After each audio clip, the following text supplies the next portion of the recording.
Blackadder? I got to get into Blackadder again, actually kind of through... Well, it was the young ones. Richard Curtis and Rowan Atkinson had written the first series of Blackadder. I think that was 83. I can't remember the exact time. So that was midway. We did the young ones in 82 and 84.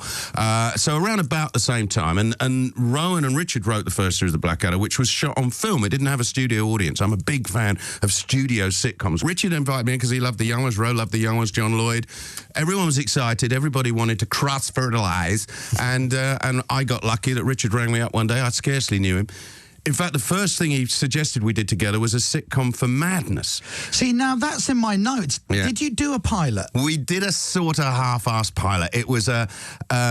what happened was, as I say, I didn't know Richard. Obviously, I'd heard of him because he was chief writer on Not the 9 o'clock News, which was while I was still at university. We were all terrible, oh my gosh, you know. And he suggested, having watched the first series of The Young Ones, he sought me out, which was a lovely, huge compliment, and we remain very close friends to this day. And he suggested we do a kind of Monkeys with Madness. He's a huge pop music fan. I'm a huge pop music fan. We like pop, you know, good fun music. And we wrote, and the BBC kind of did. Madness they weren't at their peak at that point. I mean, since of course we recognise a truly classic band, and they'll always be at their peak. Yeah. But everyone has a dip, you know, at the point at which they, after having been at the top and before they're recognised as legendary classics, there's that moment. Yeah. And they were kind of there, and I think that affected us. So the BBC chucked a few grand in it, and the brilliant Jeff Posner. We took one camera onto Primrose Hill, and we shot a 10-minute.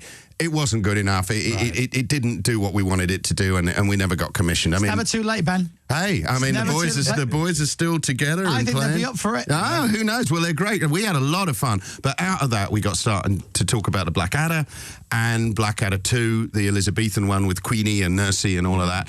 That came about. So, as I say, it wasn't exciting. The 80s weren't good for everybody, but they were certainly kind to me. And you, am I right in saying you and Richard wrote separately when you wrote Blackadder? Yeah, we had, and whenever we've collaborated, and it's really only on the Adder, but occasionally there's been a charity sketches or whatever since.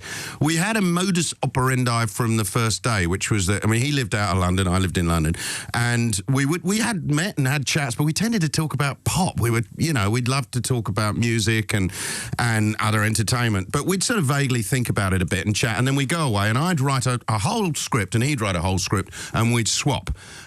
And work on each other's scripts. Right. And the idea was that, as I say, the modus operandi was that you weren't allowed to look back. If one of us had cut something, you weren't allowed to, oh, that was my best joke, please don't make me cut that one. It had to be, it was onwards, always onwards. I'll work on yours, you work on mine, and then we swap again, and you weren't really allowed to put it back. Right. And yeah, so we didn't spend much time together, and if we did, it was tended to be social. Very quickly it would degenerate into, we don't want to work anymore, let's chat. And, you know, have a good time.